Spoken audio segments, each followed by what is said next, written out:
नमस्कार.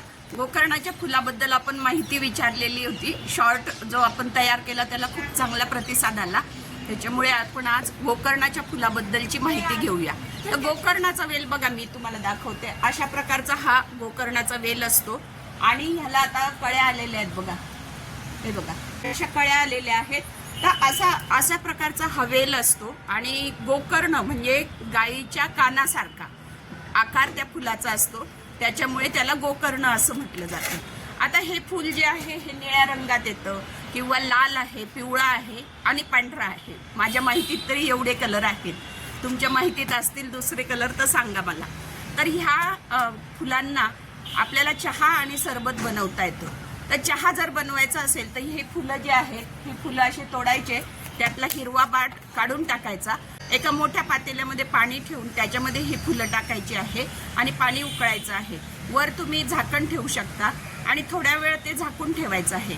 परंतु लक्षात घ्या, पहिल्यांदा तुम्ही हे फुलं धुतलेच पाहिजे, कारण त्याच्यावर बारीक छोटेसे कीड पण असू शकतं. त्याच्यामुळे थोड्या वेळ पाण्यात पण तुम्ही ठेवलं पाहिजे ते आणि धुवून घेतलं पाहिजे.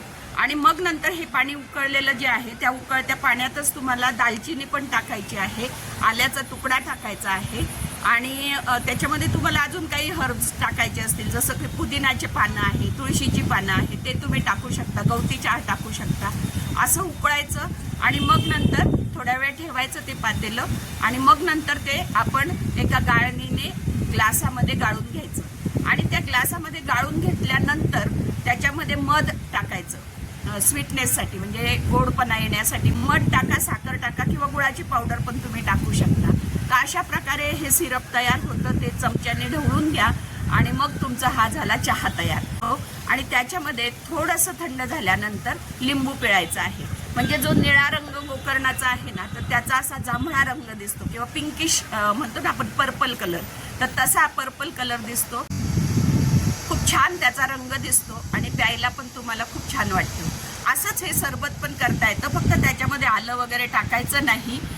त्याच्यामध्ये फक्त तुम्ही उकळून घ्यायचं, थोडासा साखर किंवा गुळाची पावडर टाकायची आणि नंतर किंवा मध टाकायचं. मध खूप चांगलं असतं, ते टाकायचं आणि नंतर लिंबू पिळून टाकायचा. तर तुम्हाला ते होतं सरबत. 8-10 दिवस तुम्ही बाटलीमध्ये फ्रीजमध्ये ठेवू शकतात आणि पिऊ शकतात. याच्याने त्वचाचे रोग जे आहेत ते बरे होतात. नंतर त्वचा चांगली तुकतुकीत होते. नंतर डायजेशनचे प्रॉब्लेम सॉल्व्ह होतात. डोळ्यांचं आरोग्य सुधारतं. नंतर म्हणजे पूर्ण डायजेस्टिव्ह सिस्टीम क्लीन करण्याचं सुद्धा ताकद ह्या गोकर्णामध्ये आहे.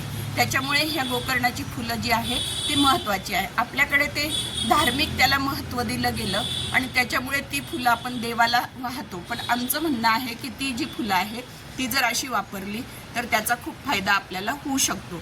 स्ट्रेस जे आहे किंवा मानसिक तणाव ज्यांना असतो तर त्यांनी सुद्धा, किंवा IT क्षेत्रामध्ये काम करतायत मुलं, तर त्यांनी सुद्धा रात्रीच्या वेळेला हे जर सिरप घेतलं तर त्यांचा स्ट्रेस किंवा टेन्शन जे आहे किंवा डोकं दुखणं आहे ते सुद्धा बऱ्यापैकी कमी होऊन जातं आणि नंतर हळूहळू नष्ट होतं.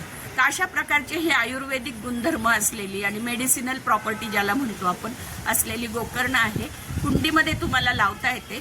याचे फांदी वगैरे येत नाही, त्याच्यामध्ये बी येतं, मोठी अशी शेंग येते आणि त्याच्यामध्ये बी येतं. कोणत्याही नर्सरीमध्ये हे बी अवेलेबल असतं किंवा रोप अवेलेबल असतं आणि त्याचे असे क्रिपर्स तयार होतात, म्हणजे अशा वेल तयार होतात. ते कुठेतरी असे बांधावे लागतात आणि त्याला सपोर्ट द्यावा लागतो, तर ते क्रिपर वाढतात आणि मग त्या वेलीवर भरपूर असे हे फुलं लागतात. तर अशा प्रकारचं हे गोकर्णाची फुलं आहे. ठिकठिकाणी कितीही कमी जागा असली तरी येतात, फक्त त्याला ऊन देण्याची गरज असते आणि मग त्या बिया टाकल्यानंतर साधारणतः 3 ते 4 महिन्यामध्ये हे गोकर्णाची वेल जी आहे ती चांगल्या प्रमाणात येऊ शकते. तर तुम्ही नक्की हे गोकर्ण लावा. सर्व ठिकाणी आपण ह्या अशा मेडिसिनल प्लांट जे आहे ते लावले. तर तुम्हाला हा व्हिडिओ कसा वाटला कमेंट करा, लाईक करा आणि सत्कर्म चॅनलला सबस्क्राईब करा. धन्यवाद.